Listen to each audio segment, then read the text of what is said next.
evening. It's the cup competition everyone's talking about after the unforgettable events of the Capital One Cup fourth round. Tonight, with Leeds' match against Chelsea delayed until next Wednesday due to the Club World Cup, we focus on 3 of the 4 quarter-final ties. Well, Mark Bright's here to reflect on another frantic night of knockout football. Here's what's coming up on tonight's show. The conquerors of cup holders Liverpool welcomed one of the form teams of the Championship, Middlesbrough, to South Wales tonight. We've all the action from a big occasion for Michael Laud's at Swansea at the Liberty Stadium. It was arguably the greatest comeback in cup history. Arsenal's recovery from 4 down to win 7-5 at Reading has entered football folklore. The Gunners' prize, a trip to League Two giant killers Bradfrod. And there's no doubting Paul Lambert's contribution to Norwich City's recent success, but his departure to Aston Villa in the summer was a bitter pill to swallow. If his new club was to dump his old club out of the cup, now that really would be rubbing their noses in it. Right, no time to waste, and where better place to start than Valley Parade. They've been this season's cup giant killers. Bradford City of League Two have so far defied all the odds to beat 3 sides from higher divisions, including an away victory at Premier League Wigan in the last round. But on Tuesday night, the Bantams would come up against Arsenal, a club who, after their heroics against Reading, seem to have their name written on the trophy. Peter Drury was in the commentary box.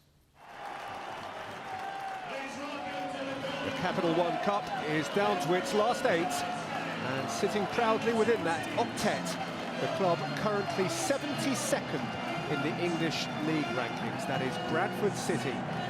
For this final club, it is the biggest event in the decade plus since dropping out of the Premier League.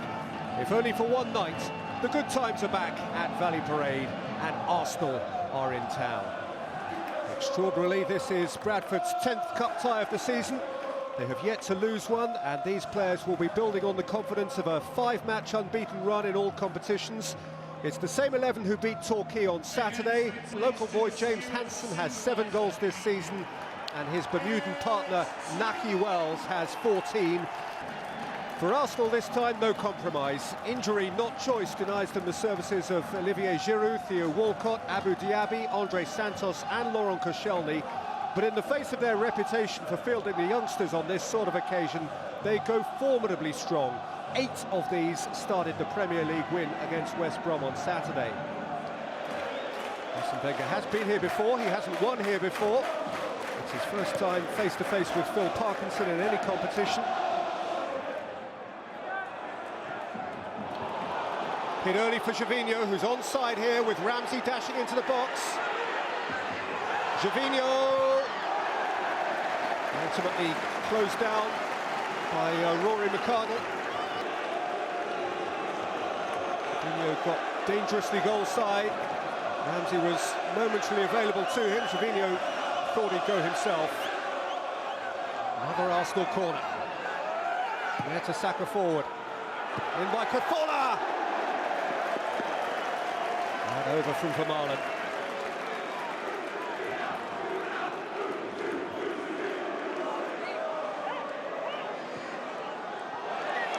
Sanya. Out by McHugh. Came to Cazorla. Skewed out to Sanya. Gathered in by the experienced Matt Duke, whose clearance is immediate. And asks Wells to chase and gather. He does so in the face of Vermaelen,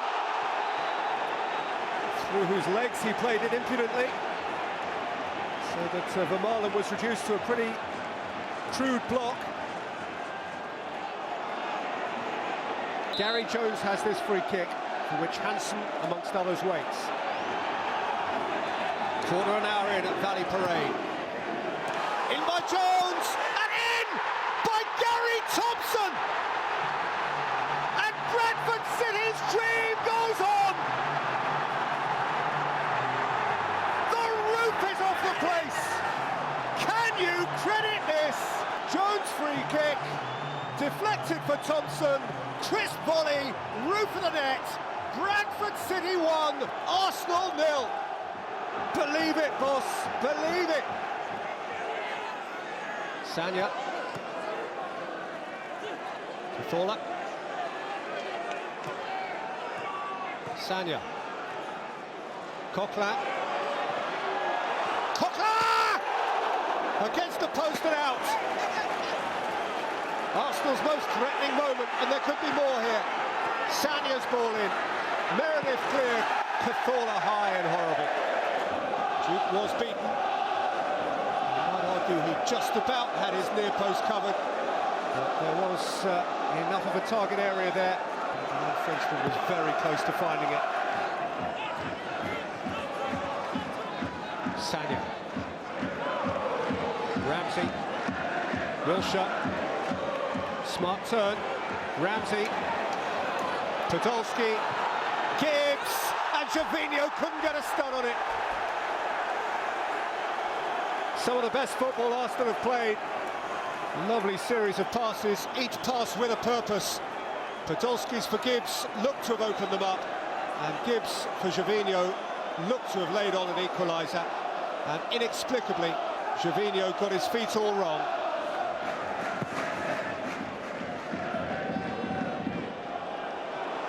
In by Hansen, and Wells! Oh my goodness, it's within a foot of 2-0. Prodigious leap from Hansen. Took Vermaelen out of it, did Wells, but under pressure from the Belgian skipper, who was able only to steer it and inch the wrong side of the post.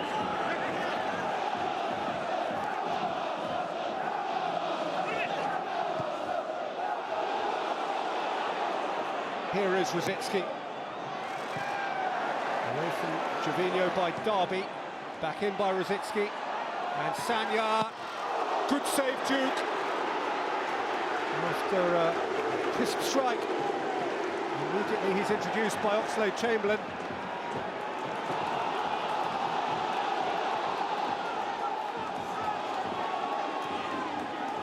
Sanya, Oxlade-Chamberlain beyond Chamakh and behind by McCardle. And Arsenal have reached the point now with 20 minutes to play where they are throwing the kitchen sink at it. Chamakh a target, Mertesacker a target. Vermaelen in there too. Cazorla's take. And it's come last off Chamakh. He takes his team to Southend on Saturday and then to Wycombe. He takes his team to Reading on Monday and then to Wigan. 10 minutes of this cup tie plus stoppage time to see out first. And Arsenal will gladly play 30 minutes more if it kept them in the competition. Wilshere! Duke got down.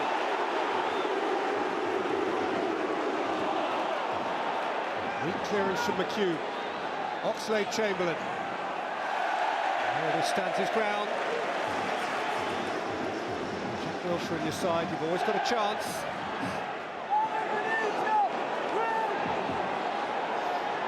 Wilshere. Mertesacker. Rosicky. Chamakh. Mertesacker is playing as an auxiliary centre forward now for Arsenal. That's the stage we've reached. Rosicky. Chamakh, desperation now. Cazorla! Deflected wide. Desperate urgency from Arsenal now. Cazorla against McHugh behind.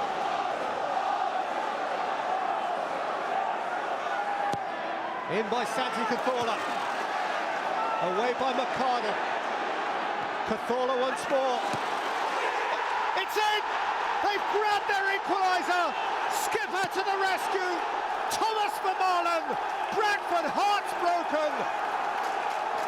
First cross repelled, the second from Cazorla, met thunderously by Vermaelen at the back stick, and Arsenal, within 3 minutes of humiliation, save the game and stay in the Capital One Cup.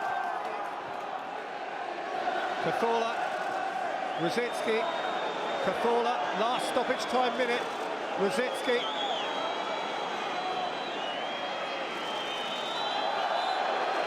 Foul on him by Doyle. There are a few you would want over it more than Santi Cazorla, or from Bradford's point of view, less. 4 in their wall, all on this strike of the ball. Cazorla, Duke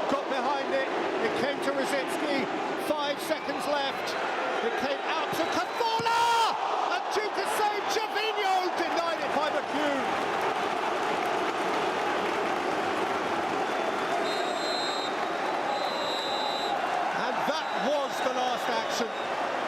Cathola's free kick repelled. Cathola's follow-up repelled. Gervinho repelled. And Bradford have stood strong. They so nearly won the game. As it is, the game is extended.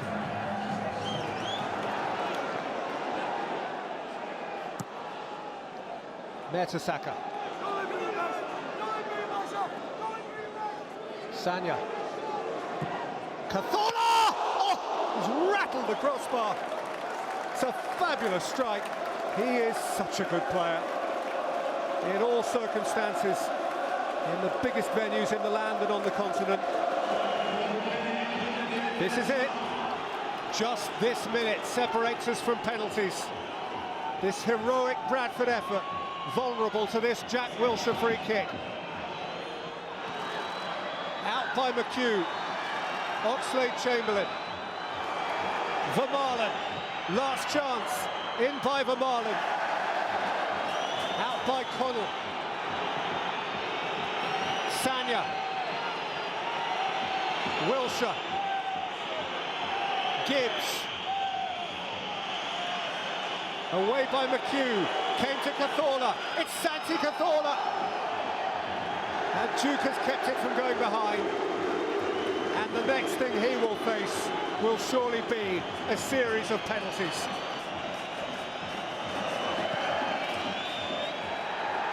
What a cup tie, what a tale. 2 hours football have failed to separate the Premier League stars of Arsenal and the stars for the night of Bradford City, who have been truly heroic. It is Bradford to go first, and it is Nathan Doyle.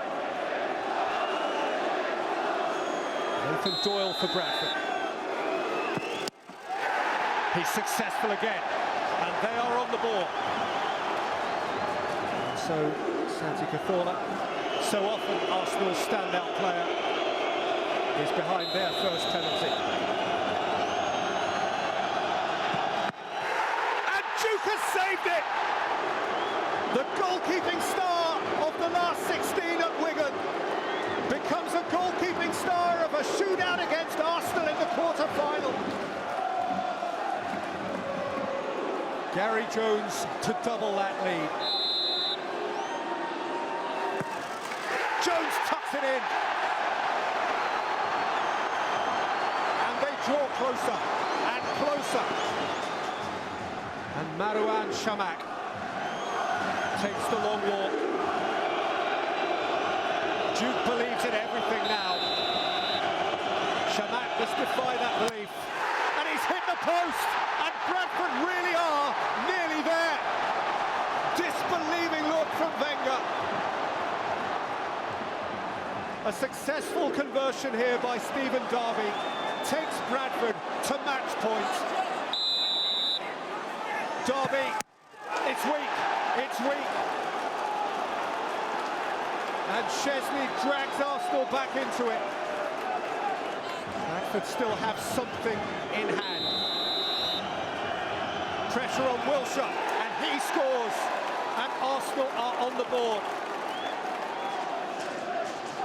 Alan Connell, he scored at Wigan in the last round in the shootout to take Bradford to the cusp of the dream outcome, and he has put it away with real confidence. Great applause. They're daring to think it might happen. Alex Oxlade-Chamberlain, if he fails, Bradford win. He has to. He does. Still have one for it. It is the former Manchester United man, Richie Jones, on whose shoulder all the weight remains. Jones for the match.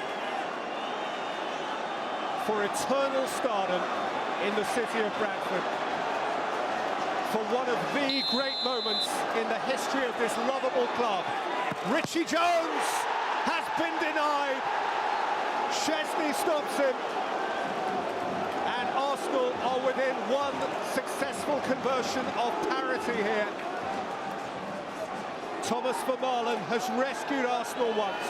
He now has this kick to drag the shootout into sudden death. He's missed it, and Bradford have won!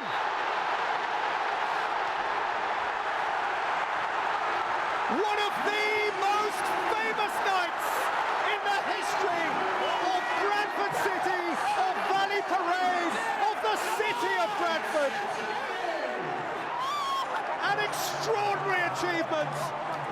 Phil Parkinson leads his League Two team into the semi-final of the League Cup for the first time ever.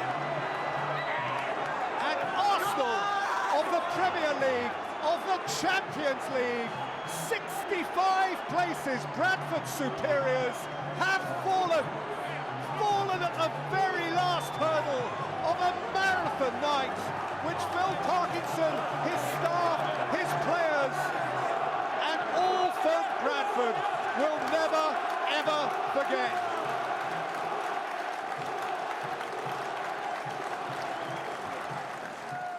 The story will probably be about the penalty shootout, but I want it to be about the performance over the 120 minutes. And we've taken Arsenal 3 minutes away from beating them in normal time. We had the setback of the equaliser, and we had to go again.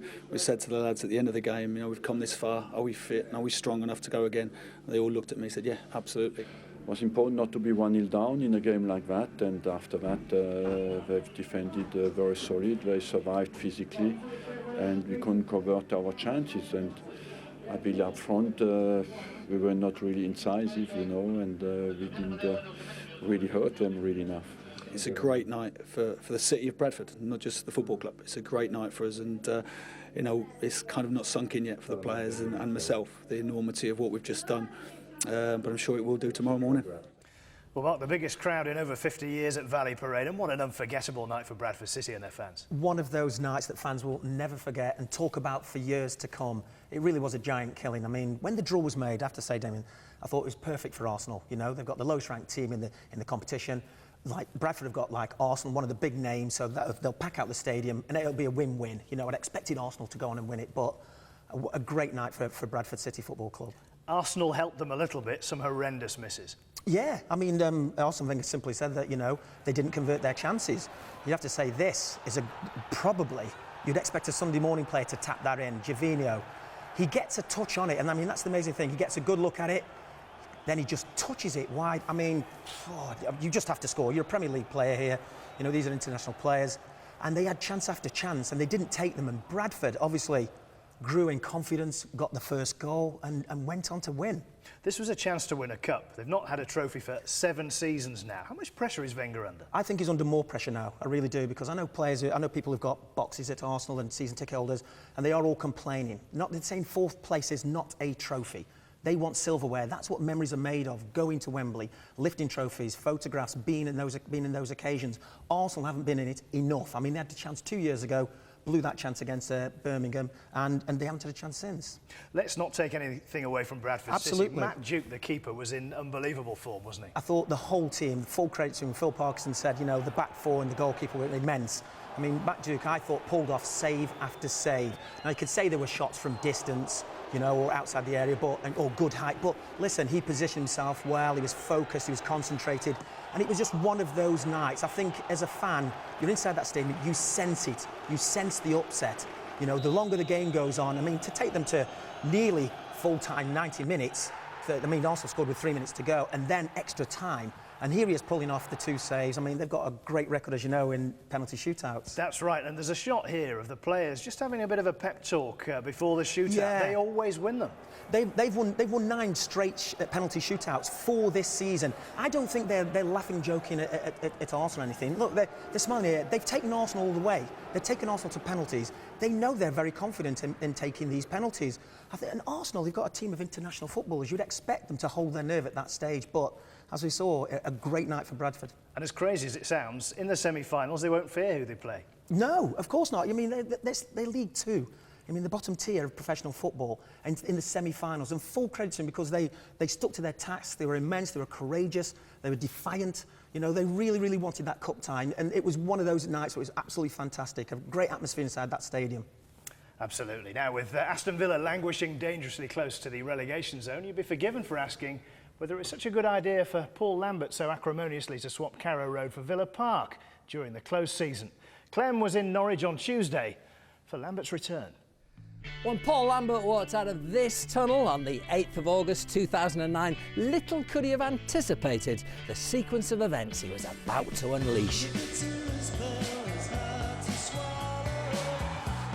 His Colchester United team's 7-1 thrashing of promotion favourites Norwich on the opening day of the season sent shockwaves throughout football. I want you to tell me how you felt that night when you got thrashed 7-1 by his Colchester team. I thought that was the end of Norwich. I was gutted and I thought it was the end of the world. Horrendous. The result was to lead to manager Brian Gunn's sacking 5 days later and Paul Lambert's own appointment as Gunn's successor the following week. What do you think when Paul Lambert got appointed? At Norwich? Yeah. I hadn't heard of him. By the time Norwich exacted revenge on Colchester in the reverse fixture the following January, they were in the middle of an 8-match winning run and on the way to one of English football's most rapid turnarounds of the recent era. The League One title was secured with 3 games to spare, and an equally impressive campaign the following season saw Norwich back in the Premier League. And the whole ride over the last few years under Paul Lambert? Oh, fantastic. Oh, it's just been magical, magical. If you think where we were when we got relegated and what he did and where he took us, did an incredible job. But after last season's 12th place finish in the summer, things got decidedly messy. When Aston Villa came calling, Norwich refused Paul Lambert's resignation, and now both he and his former club are suing each other for alleged breach of contract, and a Premier League tribunal is going to try and settle the dispute in January. Paul Lambert, hero or villain? Oh, villain! Hero. Hero. Hero for what he did for the football club, but a thing of the past now. Hero? No. Villain? I don't know. If it wasn't for him, I don't know where we'd be now. Simple as that. When a club's made the progress that Norwich have over the last 3 years, how much of a challenge is it for you to know whether to tweak it, whether to do your own thing? It must be difficult. The challenges are the decisions, how much you want to tweak it, how much you want to change from last season, where you're following a manager that done exceptionally well with the group of players that he had. So each week and each game brings challenges. Have you had a conversation with Paul Lambert when he first took over? Did he sort of guide you in things? Or? No, I've had good conversations with Paul. He's somebody that I've got an awful lot of respect for. He's done an incredible job here, and I don't think anybody here will forget that.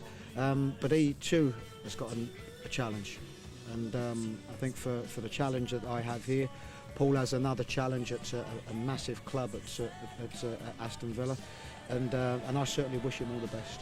Irrespective of any result, I hope he gets a good reception because he deserves it for what he's done here, and I look forward to, win or lose, seeing him after the game. Making the opposing manager welcome's one thing, but after an early scare, the entire Villa team made themselves very much at home by the end of this tie. Steve Morrison hit the post for Norwich in a lively opening before Darren Bent was foiled by Mark Bunn. 19 minutes in, Morrison caught out Nathan Baker and the camera by pouncing on the Villa defender's mistake, a goal he dedicated to the memory of his former Stevenage teammate Mitchell Cole. But it was just a matter of seconds until Lambert's new team was back on terms, thanks to a thunderous strike from Brett Holman. Bar the sight of Bent limping off, holding his hamstring in the first half to bring his rare appearance from the start to a premature end, the rest of a headline action was saved for the final 11 minutes, when Villa suddenly hit a rich vein of scoring form. Bent's replacement Andy Weimann given a surprising amount of space to touch home Eric Lehigh's cross, leaving the Canaries on course for their first defeat in 11 matches. The Austrian international wasn't done yet. Christian Benteke's muscular presence soon had the home defence in disarray, presenting Weimann with another side-foot finish. The 5-time winners couldn't be caught now, and they topped off the evening with another last-minute goal for Benteke, whose late strike made the difference in the last round at Swindon. So Paul Lambert once again a winner at Carrow Road, Norwich's new boss generous in defeat.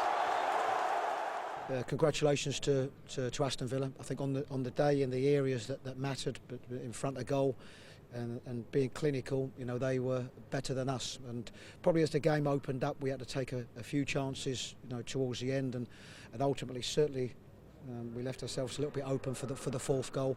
But they were clinical. They're a side that's playing well at the moment, and you know, our standards perhaps have dropped from what they've been in recent weeks, and we need to make sure we get back on track. It must have felt a little bit weird though when you sort of first emerged and things, and seeing people you hadn't seen for a few months and all the rest of it. It was really nice, honestly, really nice to see people that I hadn't saw for a while, because the 3 years I was here, we gave it a right run for its money, and a great 3 years here. Sad how it's ended.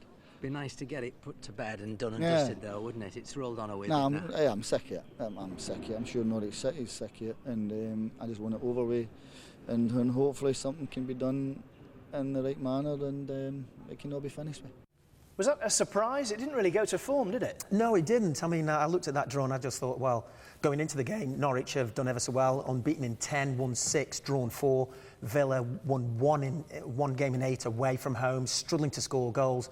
And I just thought it'd be a good opportunity for Chris Hughton and Norwich to get through to the semis, but it didn't work out that way. Darren Bent playing just a bit-part role this season, but signs of a partnership coming together between Weimann and Benteke. Yeah, Darren Bent unfortunately went off. Looks like he's tweaked his hamstring.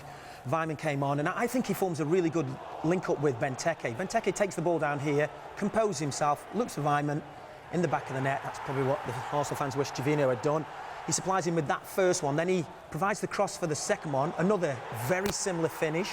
Don't forget, they went 1-0 down as well. And then when you've supplied 2, you get your reward by getting your own.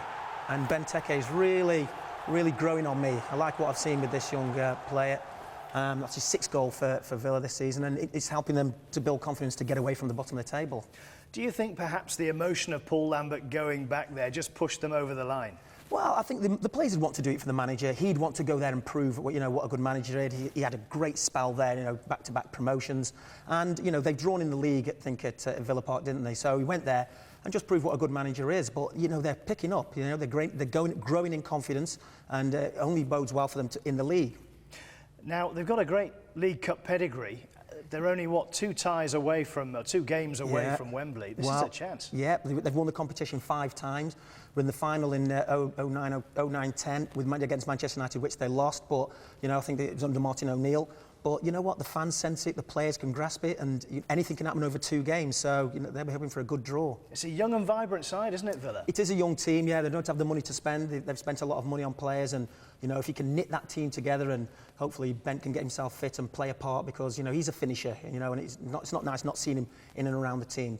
OK, thanks for the moment. Well, Michael Laudrup's side now just 2 rounds from an historic first Wembley Cup final appearance. Swansea welcomed promotion chasing Middlesbrough to the Liberty Stadium tonight. Commentary comes from Steve Wilson. The first ever League Cup meeting between Swansea and Middlesbrough. It's Swansea's first ever League Cup quarter-final, whilst Borough are hoping for a first semi-final since they won this cup in 2004. Let's have a look at the 2 lineups this evening. Swansea are making 4 changes to the 11, which was beaten in the Premier League in a 7-goal thriller by Norwich last weekend, but it's certainly not what you would call a weakened team by any means. Tiendeli, Monk, Britton and Schechter come in, and the headline is that 13-goal Miguel Michu starts for Swansea. Middlesbrough make 5 changes. Hoyt, Hines, Friend, Bailey and Jutkiewicz come in. Josh McEachran is ineligible. He's on loan at Middlesbrough from Chelsea, who is still in the competition. And Jonathan Woodgate is rested. Amazingly, this is the 12th consecutive away draw for Middlesbrough in the League Cup competition. And that is a run which goes all the way back to August 2008. And it is the Championship side who will get the evening underway. Referee's whistle sounds, and away we go. A place in a 2-legged League Cup semi-final at stake. Header from Seb Hines for Middlesbrough in the side this evening, in place of the vastly experienced Woodgate. Forward from Haroun. Jutkiewicz. In by Ledesma. Nice little touchdown, Ledbetter arriving, and it almost opened up for him. Still might. Ledbetter in the end hurried the ball back into the danger area, but Middlesbrough might have scored after 30 seconds here. It's a lovely little cushioned header down by Scott McDonald, and Grant Ledbetter was very nearly onto it. It's a 700-mile round trip for the Middlesbrough faithful, and around 700 of them have made that trip. Here's Routledge. Tiendali always happy to get forward, looking for Routledge again. Tiendali, was he fouled by Ledbetter? No, says Lee Probert. Friend back into Ledbetter. Friend for the return. Jutkiewicz inside the penalty area. George Friend wrestles through one challenge, does well, pulls it back. Ledbetter, good save by Trammell. Well played, George Friend, all the way from left back to left wing, and with the presence of mind to pull it back to Grant Ledbetter on the edge of the box. In the end, the shot was reasonably comfortable for the Swansea keeper.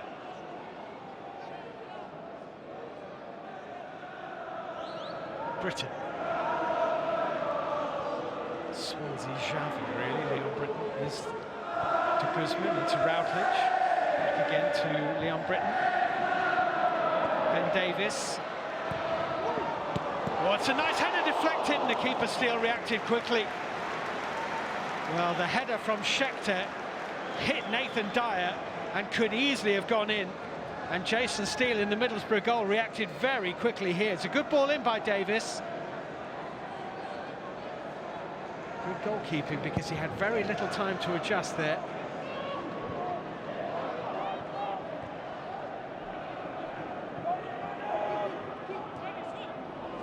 Haroun has reached it, and he's found Ledbetter.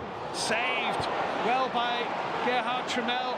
That's probably the best chance of the half so far. And it's Ledbetter again. He's had all Middlesbrough's opportunities. Their captain, Grant Ledbetter. Haroun looked like he wasn't going to reach it, then he did. It's a clear sight of goal, and he'll be disappointed, Ledbetter, to have hit it straight down the middle of that goal.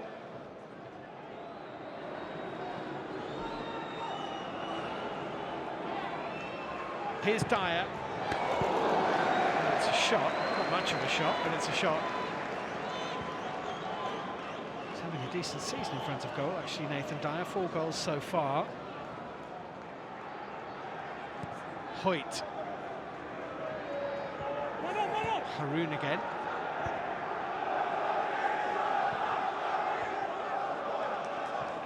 From Flores has gone out to play for a Middlesbrough throw. Swung in towards Jutkiewicz. Couldn't reach it.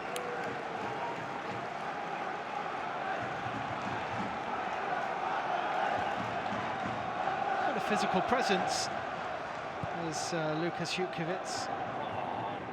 Had a good spell at Coventry City before joining Middlesbrough. Now is that a foul? Andre Piqué on Luke Moore, and nothing's been given at all. Well, that is a contentious decision. I have to say, I think Piqué might be a little bit fortunate.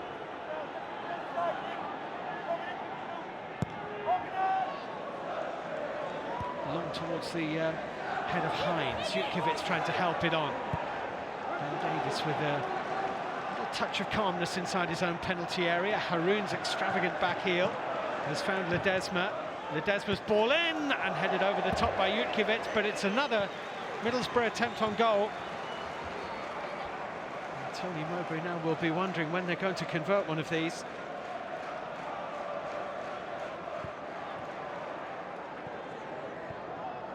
More to Ki Sung-young. Nathan Dyer's definitely onside. Michu inside him, Dyer goes down. Referee gives the free kick. What else is he going to give? It's a yellow card.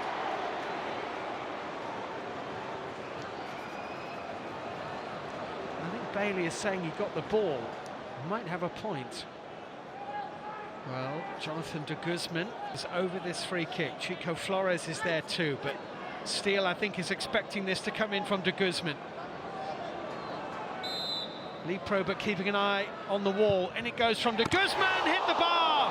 Michu off after it. Bailey got his head on it. And they've given a goal kick. That should be a corner. Unlucky. Good free kick by de Guzman. Steele got a touch, I think. It goes down as a good save. It also goes down as a poor decision because it should have been a corner. It came off Bailey's head. More like it from Michael Laudrup's side. Lost it to Michu. De Guzman. If he looks up, he'll see Ki Sung-young making a great run. Lovely ball too. Great first touch. Ki Sung-young, is that a penalty? Hines slid in, and Lee Probert says it's not. And that's incensed Swansea. What a touch that is. Then Hines comes across. I have to say, I think that you'd see that given more times than not.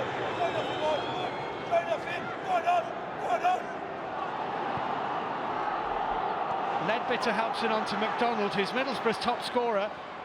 McDonald trying to pick out Ledbetter, importantly taken away by Tien Dalian. After a quiet 80 minutes, the last 10 of this could be quite something, because both sides are going for it now. Michu's onside. Great covering by Seb Hines. Corner kick Swansea, good defending.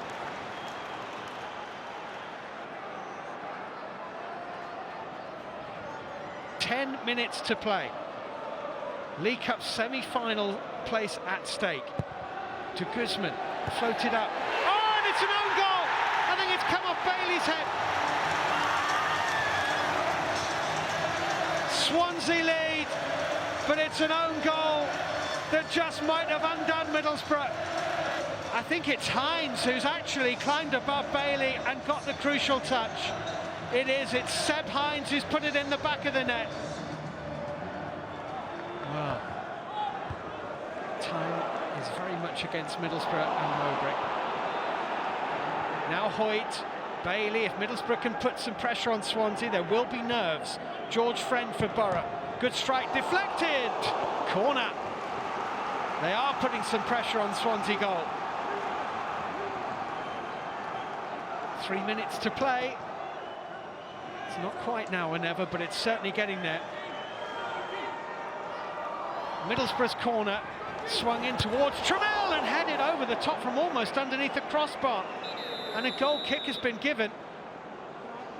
It's Seb Hines, the man who scored the own goal, who has headed that over the top of the crossbar from about a foot.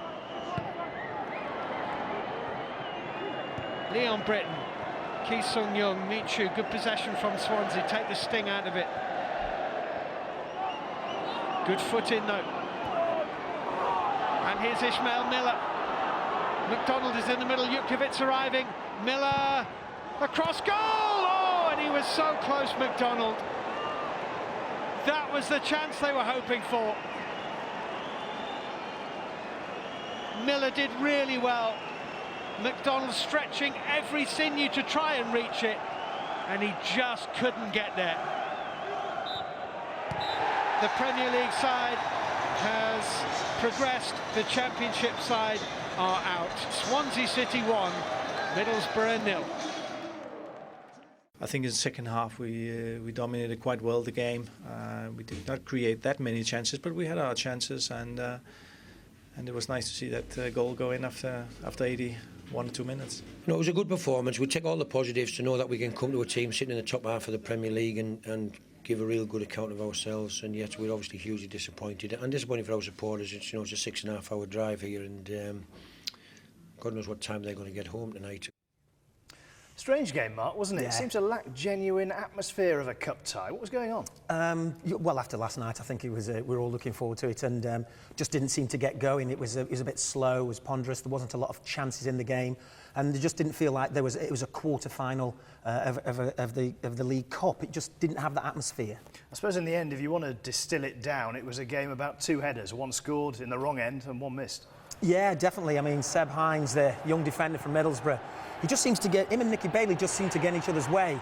And he gets the wrong side of the ball, and you can see he's up, and there's not much you can do about that. Middlesbrough go with no players on the post, whether if they did, somebody maybe could have cleared it.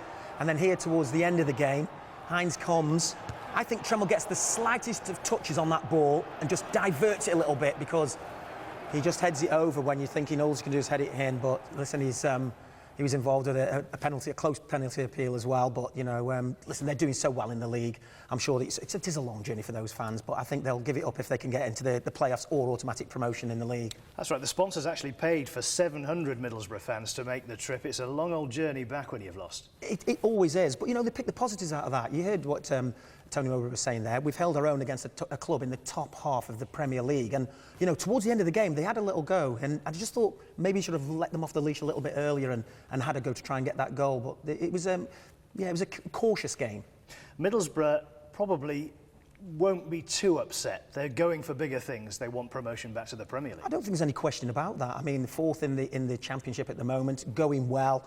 One of a number of teams who can string it together. And yeah, I'd be surprised if they're not there or thereabouts at the end of the season. But Swansea, I've seen a few times, Damon. They're refreshing. I saw them at Crawley where they won 3-2. They beat Liverpool away 3-1. And I think Michael Laudrup's taken a really good look at this competition and said, I'm playing a strong team. With the exception of Barnsley, I think he's played a really strong team. And he sees this competition as one that he feels he can go all the way in. He might just get his reward for that. Is it refreshing for you to see teams in the semi-finals, the last four, that you not the usual suspects? Exactly. Yeah, I mean, Bradford, who would have dreamt of that? And it's absolutely fantastic for them, you know, financially, and just for the pride of the city as well. And then obviously, you know, Villa and Swansea. Villa struggling in the Premier League, and, you know, go to the semi-finals.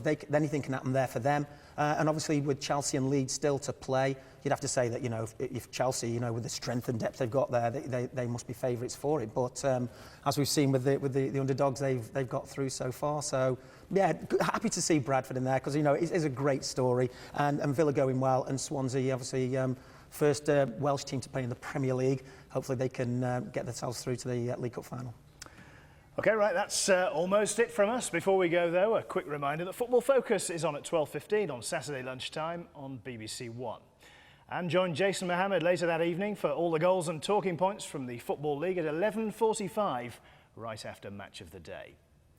Mark, thanks for your company tonight. So well done, Aston Villa and Swansea. But the plaudits of quarter-final day go to Bradford City, who can also look forward to a place in the second round of the FA Cup after their reinstatement. From all of us, good night.